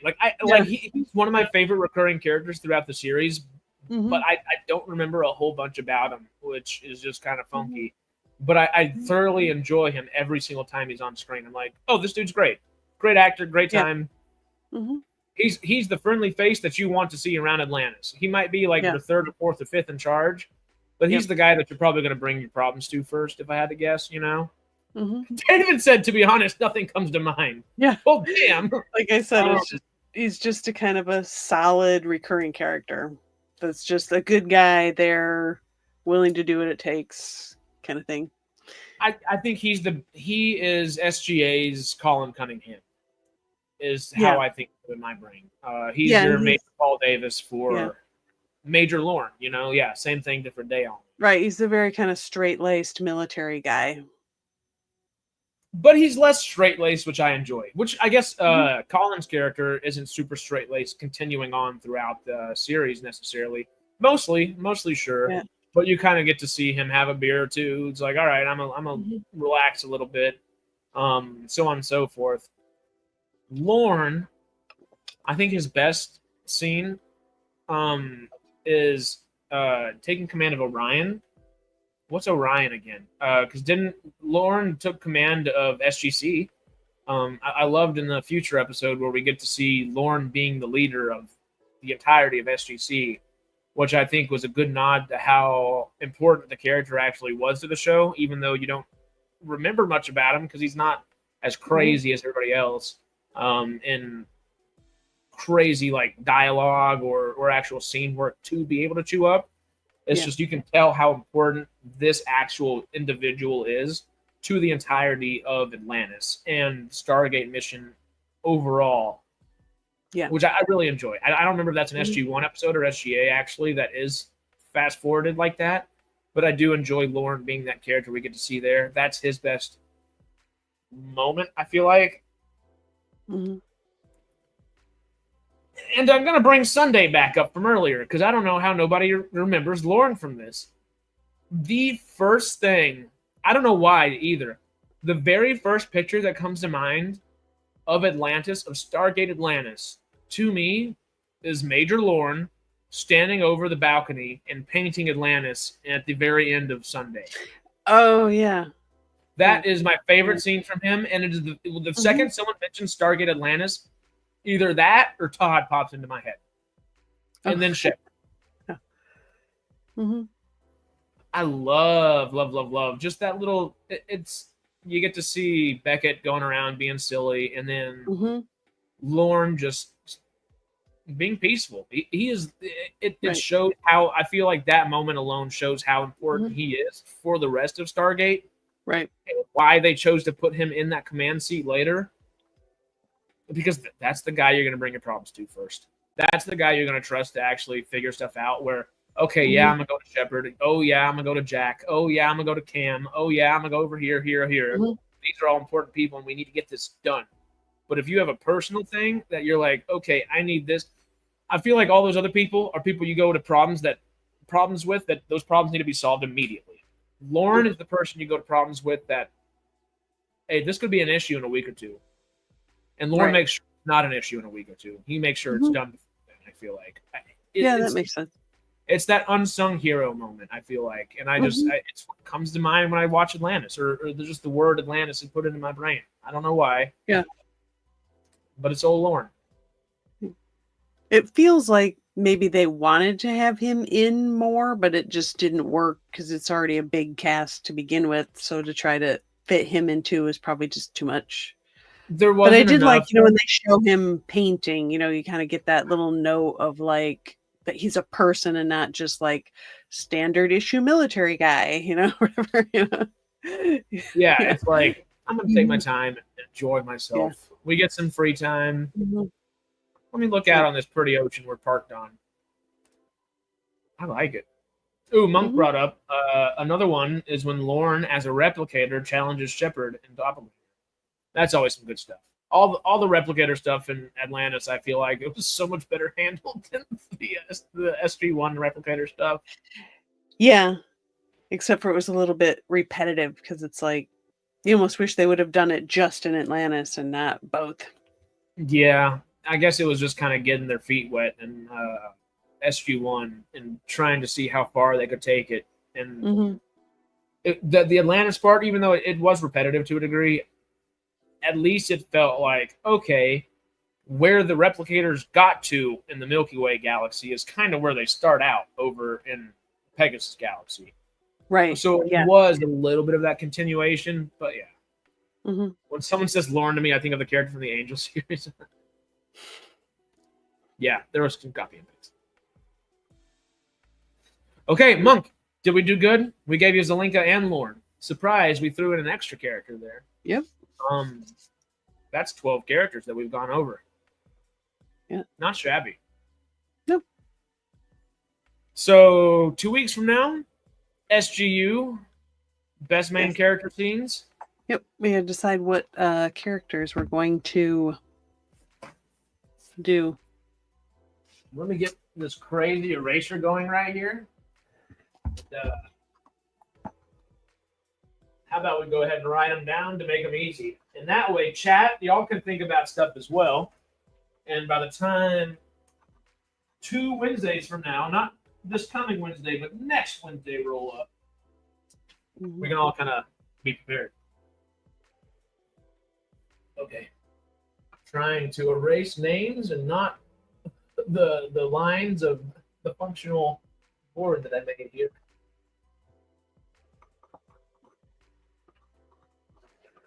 All right. Should we put in a specific order? Because it feels like there is like a main cast of 9 or 10 for SGU, correct? Yeah, I've kind of. Oh, damn it! Writing down, I've got like 9. We might have to do one more, Sarah, real quick. Okay. We won't do Michael, but Todd. Well, one I already kind of talked about. That Common Ground episode where, I think that's probably my favorite Todd when we first meet him. And I think another great Todd section or scene or moment would be whenever he's, like you said earlier, with Teyla and using her as his Wraith Queen with some ulterior motives plus, you know? Yep. Yeah, that's good too. Quickly, Michael, I guess. Honestly, don't know. Maybe when he realizes, they experimented on him, and he realizes that, remember they lied to him that he was like always a human or whatever. When he finds that out and kind of turns, is a good moment. And you just get to hang out with Trip for a bit. Excuse me, Connor Trenier. Excuse me, Michael. Trip. He'll always be Trip to me. I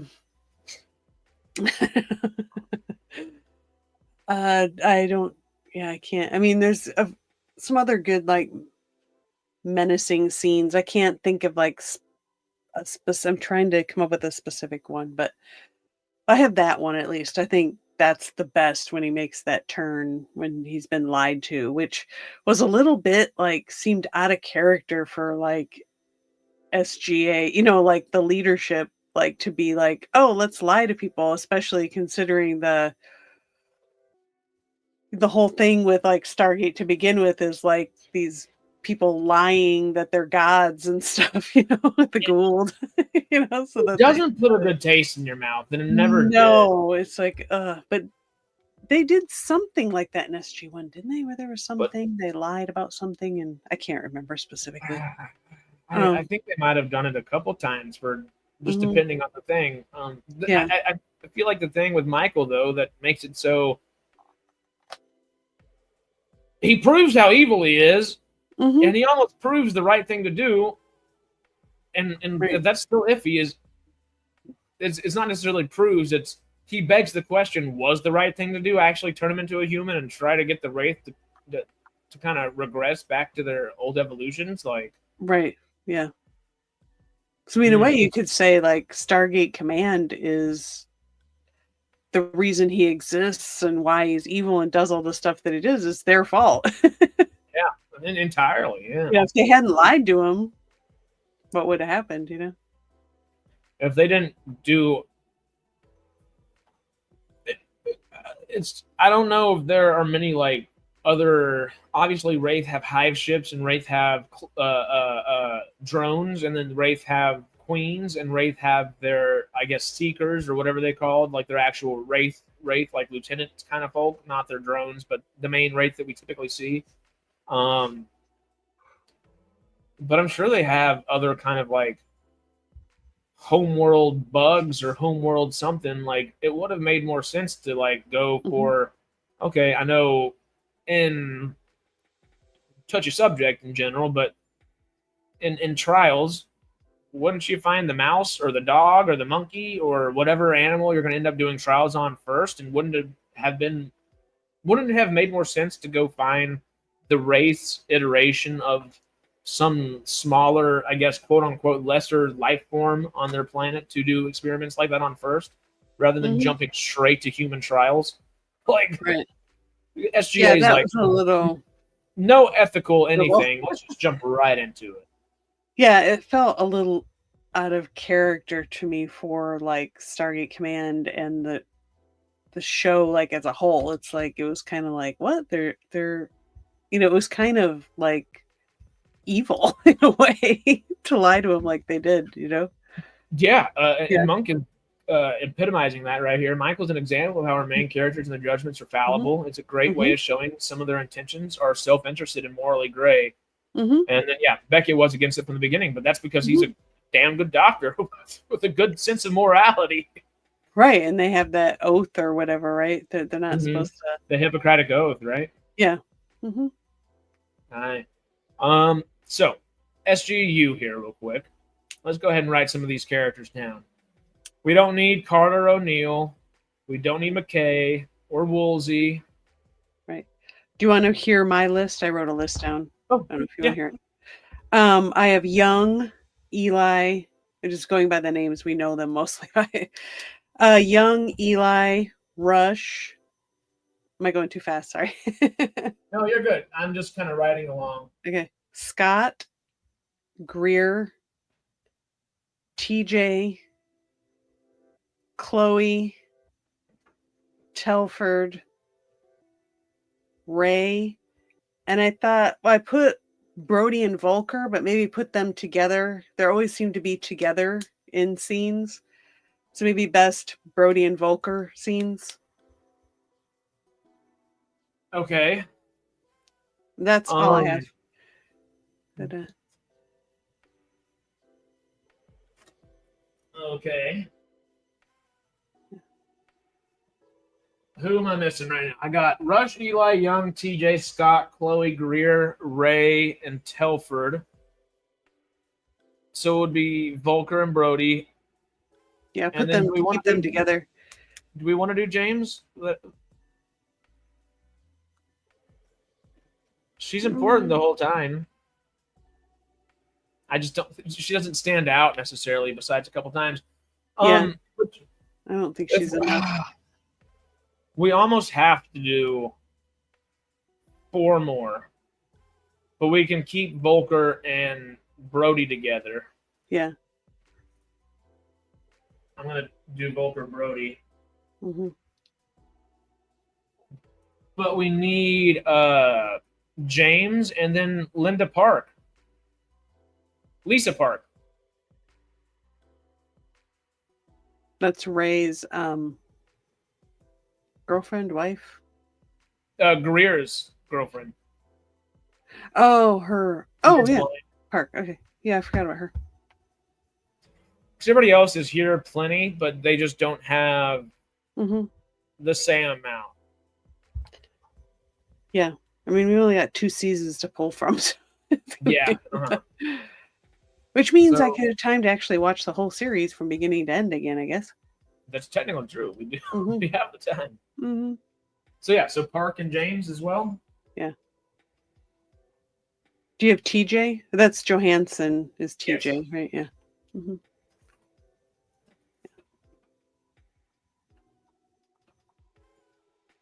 This board has gotten a little crowded. That's a good thing. We will have plenty to talk about. I guess this not coming Wednesday, but the next Wednesday. Y'all, chat-wise, prepare, because it's going to be a fun one.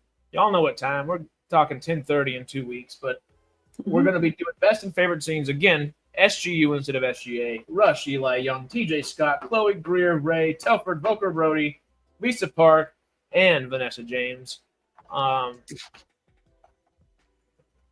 Is there anything else that we really need to jump into before we jump out of here? We're nearing that 2-hour mark. Yeah, I think we covered it. I just got to start watching Stargate Universe again. Keeping all those characters in mind. That actually, I think, will be fun. And then we'll have to start thinking about what we're going to do after that. Yeah. So many options. And we actually have a few really good ideas, I guess, that I still have written down that we've come up with. We're thinking about watching Origins and Infinity, like on our own time, and then coming back and talking about it. I think that would be a good one. Because that gives us 4 weeks to do that, essentially. And, watching a little SGU and jumping into Origins or Infinity. Which one should we do first? Origins or Infinity, you feel? Are they both cartoons? Or the Origins is that not. Oh, it was that web series that they put together and made it into like a thing. Okay. Yeah, Jenny put together. Okay. And we get more Connor Trenier. Yeah. Probably Origins first. Is this available on Prime? I'm hoping. I'm not even sure. But anyway. I'm pretty positive. Where did that cell phone go? Because I can Google it. Infinity is the cartoon one, right? Is that Infinity's the cartoon. I don't even know how many episodes of that there is. There's not a lot. Like 28 years in the future or something like that. Okay. Amazon Prime. Do we want to watch both of those shows and then do one show on both of those, or separate them? I'd say separate, just so we can really delve into, because there are, I think, 12 episodes of Origins, or Oh, do we want to do the season or do we want to do the movie version? That is all the episodes stitched together, which is the better version. Right. I say do the movie version. I agree. Mm-hmm. Stargate Origins. Mm-hmm. Yep. Okay. There's one season or Origins Catherine. We're going to be watching Origins Catherine. And Okay. yeah, it is on Amazon Prime proper, I believe. Okay. Monk, I've tried. I need to actually sit down and do it. I know. I did watch the first half of the new episode of Foundation, at least, and that was. I need to finish it, but so far, all I've seen is the mule be the mule. Holy cow! I guess is the easiest way to say that one because wow. So you haven't seen Brother Day yet? No. I saw Brother Don kind of talking to the Galactic Council and doing that stuff, but I haven't gotten to Lee Pace yet. And I'm waiting. You're gonna like it. Brother Dusk, just watching all the videos of all the other old Brother Dusk, just either trying to run or just accepting their fate and just being dusted like that, was a way to start a season 2 for that character. Damn. But I'm very intrigued. Very, very intrigued. I'm excited to watch it again or finish it out, I guess. But yeah, Monk, I know I need to see it. I've actually really meant to. There's just been a lot going on. I still have to watch Murderbot's final episode. I haven't done that. Tonight, maybe. I'll get to. Yeah, probably tonight because I had I wanted to watch it live, but I had the concert last night, so I didn't get to watch it. But yeah, we watched it yesterday or 2 days ago. We watched it 2 nights ago, I guess. My roommate and I, and the penultimate episode for the season, the 9th episode, was pretty damn funny. I mean, there's some action to it, but it's pretty damn funny. The final episode's sad, but like a good sad. Right.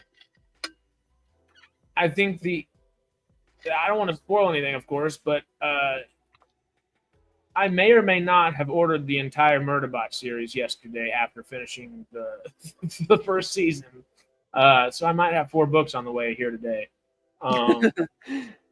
Yeah. Just that it might have been a little sad and not as funny as the rest of the season. But if that helps you think about how good it was, damn, it's good. Murderbot Rebirth is what it should have been called. No. Didn't know it was a book. Yeah, it's a series of novellas. Yeah. The Murderbot Diaries, I believe, is what they're called. And this whole first season was the first novella, I believe. So more or less. Yeah, more or less. I haven't read the books, so I don't know, or listened to the books. When I say read, it's always audible, really.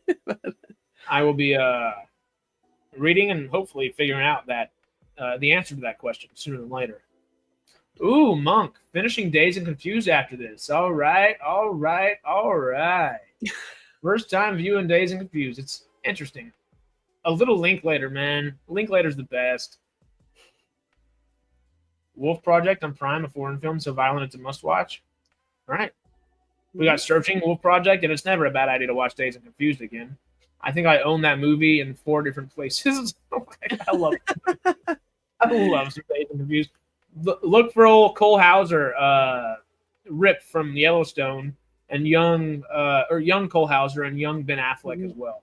They're both in the same like friend group. They're like the asshole seniors that are trying to whip the freshmen into shape per se. It's fun to just see all those old folk. Parker Posey's in there. There's a lot of great actresses and actors that are in that movie that you just wouldn't expect. And the main party happens in Zilker Park in Austin. If you haven't been to Zilker Park in Austin, Texas, have a good time and go. But that's all I got for today. Other thoughts you got before we jump out of here, Sarah? No, just everybody be well, do good, help somebody.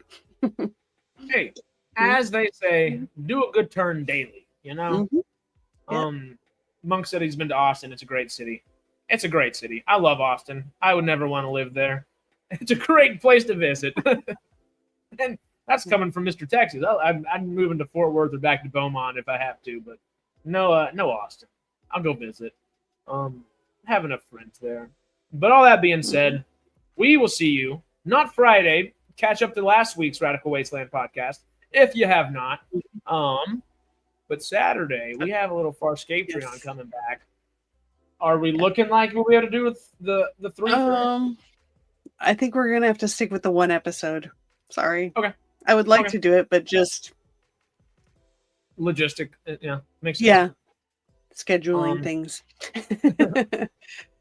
The almost Texas City startup that wasn't. Yep. Ooh, Parker Posey and Lost in Space. Melvin has been doing his watch along. He changed his name to Quest RRC, I believe. Yep, Quest RRC. Go check out Melvin's channel. Wonderful friend of the channel. Everybody here probably knows him. But if you're watching this in the future and catching up, go check out our boy Melvin's channel. Parker Posey and Lost in Space. Quest doing a watch along with that series tonight. Parker Posey's great in that series, and I almost like the new Lost in Space just as much as the old one, if I'm being honest. Right. Very fun.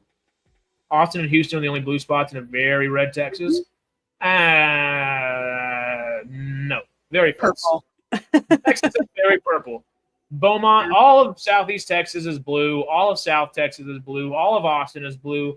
Dallas teeters between blue and red. West Texas, El Paso is very blue. Right. Texas is a beautiful, big state with a lot of beautiful and big-minded people in every which way that you can think of. It's a great place for a lot of things. It's easy to, just narrow down a focal point, but we can do that with anywhere. But they do have voodoo donuts, and I like some voodoo donuts.